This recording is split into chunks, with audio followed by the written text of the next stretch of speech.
আসসালামু আলাইকুম বন্ধুরা। আজকে আপনাদের দেখাবো আপনার ফেসবুক পেজের নামের পাশে কীভাবে ফলো বাটন সেট করবেন। চলুন তাহলে চলে যাই স্ক্রিনে। শুরুতেই আপনি চলে যাবেন আপনার ফেসবুক অফিসিয়াল অ্যাপসে। এই যে দেখুন, এই যে আইডিটার নামের সাথে ফলো বাটন সেট করা। এখন চাইলে আপনি এখান থেকে ফলো দিতে পারেন। ওর ভিতরে ঢুকলে এই যে দেখুন ফলো, এই যে ফলো। তো আপনার আইডির আপনার পেজের নামের পাশে কীভাবে এই ফলো বাটনটা সেট করবেন সেটা আপনাদের দেখিয়ে দিচ্ছি। আপনি চলে যাবেন আপনার পেজের লোগোটাতে ক্লিক করবেন। দেন এরকম একটা ইন্টারফেস শো করবে। 3 ডট মেনুতে ক্লিক করবেন। এখানে ক্লিক করার পর উপরে দেখতে পাবেন যে এডিট অ্যাকশন বাটন, এই অ্যাকশন বাটনে ক্লিক করবেন।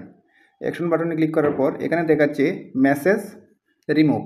আপনারা এই মেসেজ অপশনটা এখান থেকে রিমুভ করে দেবেন। রিমুভ করে দেওয়ার পর এডিট বাটন এটাতে ক্লিক করবেন। এটাতে ক্লিক করার পর এখানে দেখুন ফলো বাটন যেটা অন করব সেটা এখানে নাই। দেন আপনি ব্যাক চলে যাবেন। অটোমেটিক্যালি আপনার পেজের নামের পাশে ফলো বাটনটা সেট হয়ে যাবে। আশা করছি বুঝতে পারছেন। ধন্যবাদ।